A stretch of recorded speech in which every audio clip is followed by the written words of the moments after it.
Ndërkohë, sepse i afrohemi fundit të bisedës edhe gjithmonë ka shumë pyetje, dilema edhe shqetësime të mëdha, po shumë shpesh edhe unë kam pa, po ju si mjek shëni çdo ditë, persona të cilët vinë me vija të skuqura në sy, siç është nëse zgaboj pëlqitja e kapilarëve, apo nuk e di sa si quhet. Pëlqitja e kapilarit, na që një farë gjakderi supuni këtij vale se kështu quhet sufuzion. Në 80% të rasteve është kur kemi një ngritje të shpejtë tensionit gjakut. Të synit. Jo të syrit. A të gjakut tonë, të organizmit po mendoj. Jo tensioni i syrit s'ta bën atë asnjëherë. Okej.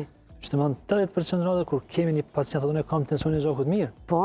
Por është kur kemi oscilime të tensionit të gjakut, zakonisht ndodh natën.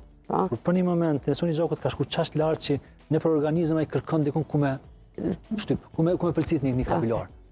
Miloni thon kanë herë, po thon mirë që ka pëlqit çka. Po, e jo dikun tjetër. A është shqetësuese kjo?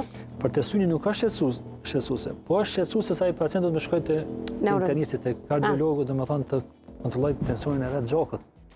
Sa më atë shej domun po tregon që tensioni i tij nuk është në i stabilizuar mirë. 20% rasteve ndodh të ata pacientë që kollitin shumë. Të ata pacientë që teshiten shumë. Ose që kanë vjell. Okej. Ashtu që ose ata që kanë obstipacion. Më thoni fosfata, jo do të s'kam tension në gjakut asnjëherë, po a ke po kam vjell mbron. Po. Presioni edhe ka shaktu këtë. Kështu që ai mjekot e largohet në familje edhe vet. Po. Njopën vitaminën C zakonisht për stabilizim të kapilarit, por realisht ai është në një them që po tash më herët, është më e mira që ka mujt me ndodh diçka tjetër. Kështu që kur e shef, ai është alarmuese se kur e shef ti dikush me atë në sy. Po.